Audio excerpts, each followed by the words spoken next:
బషీర్. మన league club ప్రతి సంవత్సరం గొప్ప వ్యక్తిని ఎన్నుకుని ఉత్తమ వ్యక్తిగా ఎంపిక చేయడం మీ అందరికీ తెలిసిందే.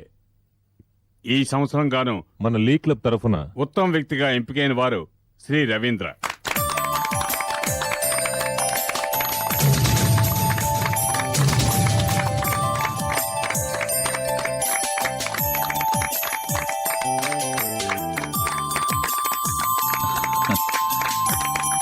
Thank you. సాధారణంగా బిరుదు ప్రదానం ఏ విఐపితో చేయిస్తారు, కానీ మన క్లబ్ ఓ కొత్త విధానాన్నే అవలంబిస్తుంది. బిరుదు పొందే వారి విజయానికి మూల కారణమైన వారి చేతే బిరుదు ప్రదానం చేయిస్తున్నాం.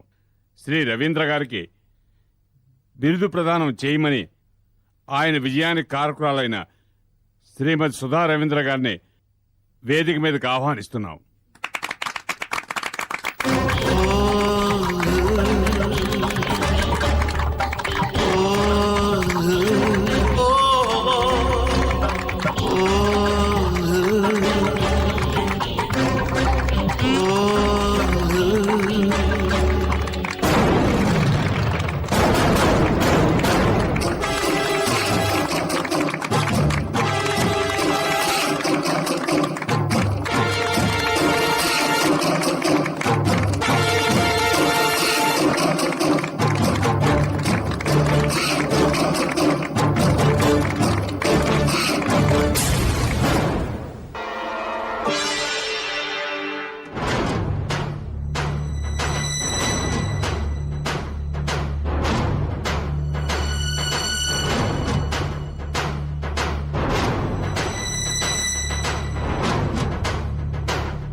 పై చదువుల కోసం పట్నం వెళుతున్నావు. అక్కడ మనుషులు మనలా ఉండరు. నువ్వు వెళుతున్నది బాగా చదువుకోవడానికి.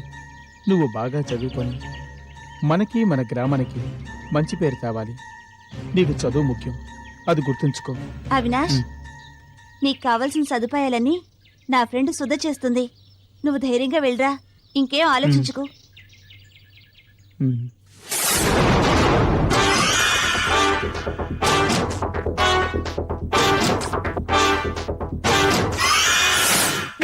నా గురించే చెప్తావా? అక్క, నేను చెప్పలేదక్క.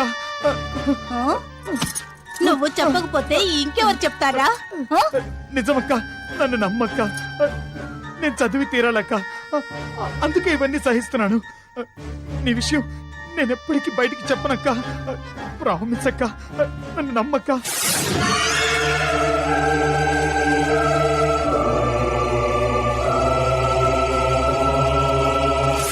వద్దు వద్దు వదులు వద్దు వదులు.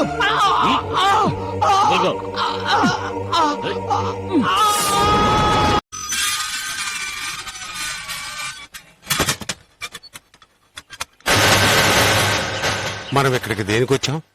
సిద్ధురాల గురించి మనం పేపర్లో ప్రకటన ఇచ్చాం కదా, దాని గురించి ఒకరు ఫోన్ చేశారు. అందుకే చూడ్డానికి వచ్చాం.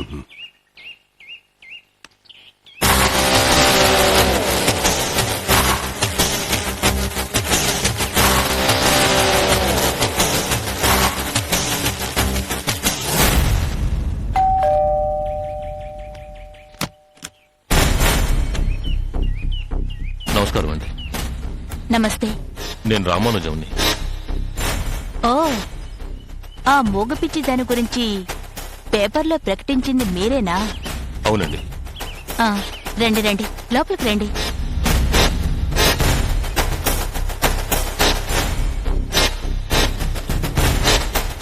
కూర్చోండి.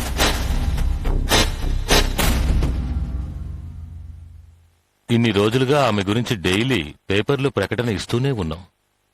మొదటిసారిగా ఆమె గురించి మీ దగ్గర నుండే రెస్పాన్స్ వచ్చింది. అందుకే మీరు ఫోన్ చేయగానే ఏ మాట వినకుండా పరిగెత్తుకుంటూ వచ్చాను. ఆ వివరాలు చెప్పండి. ఆవిడెక్కడ చూశారు? భైరవ్ కోన వెళ్లే దారిలో ప్రసన్న వెంకటేశ్వరుడి గుడి ప్రాంతంలో చూశాను. మేం ప్రకటనిచ్చిన ఆవిడ, మీకు కనిపించిన ఆవిడ ఒక్కరే అని మీకెలా అనిపించింది?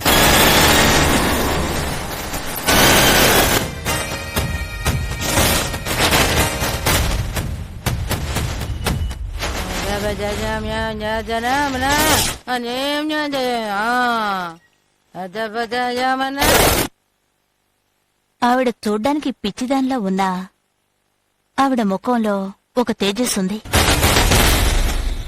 ఆవిడ మొగదానిలా అనిపించినా ఆవిడ మాటల్లో గూఢార్థం ఉంది.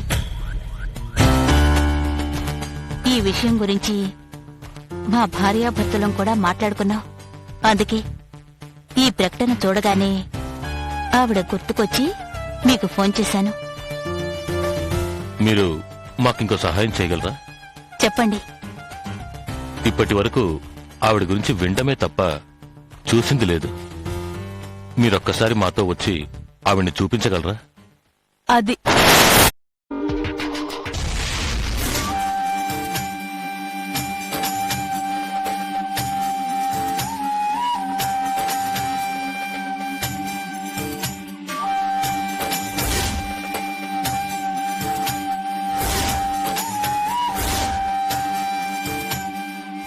శంగు, సహోదరా, నర్మద నా సాయాన్ని నిరాకరించి ఆపదల పాలైంది. భైరవి ద్వారా నర్మదని కాపాడినందుకు మీకు నా కృతజ్ఞతలు. తను మనతో సహకరించకపోయినా నర్మదను కాపాడుకోవడం మన కర్తవ్యం. తండ్రి, మాంత్రికుని శిష్యుడు నర్మదని యక్షునికి బలి ఇచ్చి మన శక్తిని నిర్వీర్యం చేసి పూర్ణిమ ఆత్మని అపహరించాలి అనే పన్నాగంలో ఉన్నాడు. మాంత్రికుని అంతం చేయగల శక్తి ఉన్న నర్మద జాతకం ఇప్పుడు మాంత్రికుడి శిష్యుడి చేతిలో ఉంది. నర్మద మన సహాయాన్ని నిరాకరిస్తున్న ఈ సమయంలో వాడు నర్మదను తనకు అనుకూలంగా మార్చుకుంటాడేమోనని నాకు భయంగా ఉంది. భయపడకు, బుద్ధి కర్మానుసారుని. నర్మద కొన్ని రోజులు కష్టపడాల్సి ఉంది. అందుకే నీ సహాయాన్ని నిరాకరిస్తోంది. నర్మదకి తనకున్న అపూర్వ శక్తి గురించి త్వరలోనే తెలుస్తుంది. ఆ తర్వాత తన కర్తవ్యం ఏమిటో ఆమెకే తెలుస్తుంది. అప్పుడు తిరిగి దైవ సహాయాన్ని అర్థిస్తుంది. కాలనేత్రుడు అంతవరకు నర్మదని వదిలిపెడతాడా? కాలనేత్రుడు పూర్ణిమ ఆత్మని వెతికే ప్రయత్నం ప్రారంభించాడు. వాడు నర్మద జోలికి రాకుండా ఉండాలంటే ఒకే ఒక మార్గం ఉంది. పూర్ణిమ ఆత్మ ఉన్న ప్రతిమని కాలనేత్రుడికి అందేటట్లు చేయడమే. పూర్ణిమ ఆత్మని ఆ మాంత్రికుడి వశం చేస్తే ఇన్నాళ్ళు మనం పడ్డ శ్రమంతా వృధా కాదా? ప్రతిమనే ఇస్తున్నాం, ప్రతిమలో బంధించబడిన ఆత్మని విడుదల చేస్తున్నాం. అంతేగా తండ్రి? అవును, రండి.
శంకరా